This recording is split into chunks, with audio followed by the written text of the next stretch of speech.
a pesky defense. Jose Alvarado was all over y'all. How were you able to make some adjustments and really get going there at the end of the second half? You got to go right back at him and, welcome that challenge.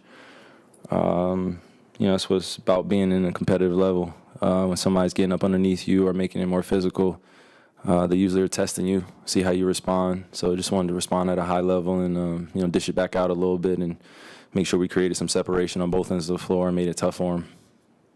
Kyrie, what's the mindset shift first game back after the All-Star break and just looking towards the rest of the season? Well, I know a few of you guys have been watching the games post All-Star break. They've been horrendous, right? Just the balls flying all around the place, turnovers. Some people look like they're out of rhythm. Some people look like they're in great rhythm. They've been working over the break. So you'll see some examples of some good and not so good basketball. So just telling my guys before the game that, the first half, just don't think too much of it. We're coming out of All-Star break. Just get up and down a little bit, blow some carbon out of your lungs, see that ball go in the rim a few times, and then the second half we'll settle in, which I felt like we did. Just getting stops, making sure we are communicating, and just getting back to the flow of the game. You got to get used to that, and then the timing of the season too. It means something. We're trying to get a playoff position that matters, so we have something to play for. So not trying to add too much pressure.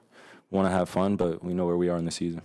Just given the obligations you had during All-Star break, how did you approach this game and kind of shift your energies? Or same way I've been approaching. Even before All-Star break, just doing whatever it takes to win, doing whatever's necessary, whatever I'm called to do, making sure I'm starting out the games aggressive and putting my best foot forward on the defensive end, guarding the best perimeter player on the opposite team. What stood out to you about Max Christie so far in Dallas? I would just say his poise and also his skill level, just ISOing, and also just making plays off the dribble and continuing our offense to allow it to flow, come off pick and rolls, be there to catch and shoot. So he's doing a lot of the great nuances you need to be a great perimeter player, on both ends of the floor.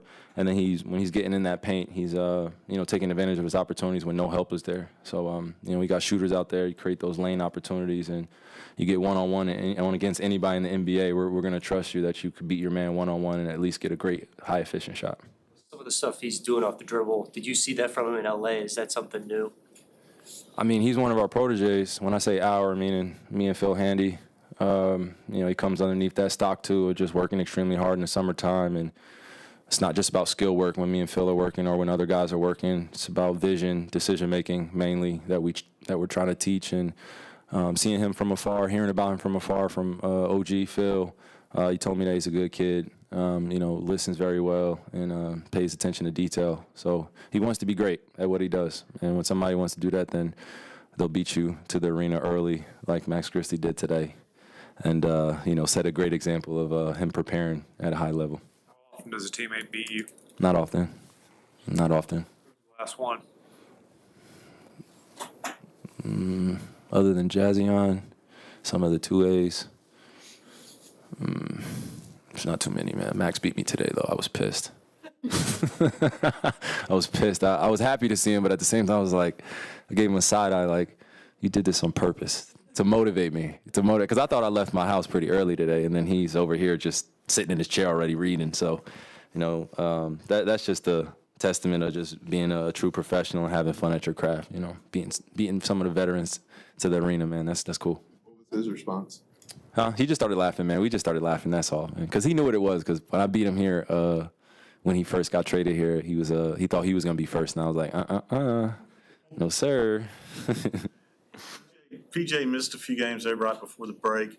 We saw the numbers today. What kind of difference does he make just for this team in all ways?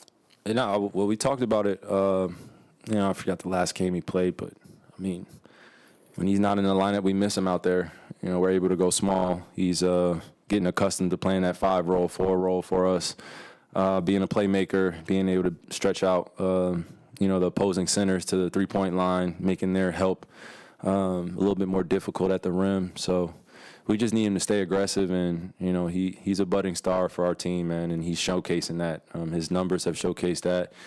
So I think it's about time we start furthering that conversation about PJ Washington consistently doing these things and being a great asset for our team as one of our leaders and, being a good two-way player and making winning plays. So I'm proud of him. Apologies. You mentioned that motivation. Throughout this league, we know you have to respect the opponent no matter what their record says. Throughout your journey as a career, is there ever been a time when you had to relearn that lesson? Which lesson of? Your opponent no matter what their record says. Oh, yeah. Yeah, I've been on both sides of that. I've been on the side of kicking ass, excuse my language, and then also getting my ass kicked. So respecting your opponent is very important. And, we're all professionals. We all have pride in what we do. So when you go out there, not a lot of teams are going to lay down. But if they do, then you got to dominate them. That's what champions do. That's what winners do. You got to dominate your opponent. And when it's a tough game, you got to settle in and be ready to compete at the highest level. Thank you, guys. We got Coach up next. Ball's up, PJ.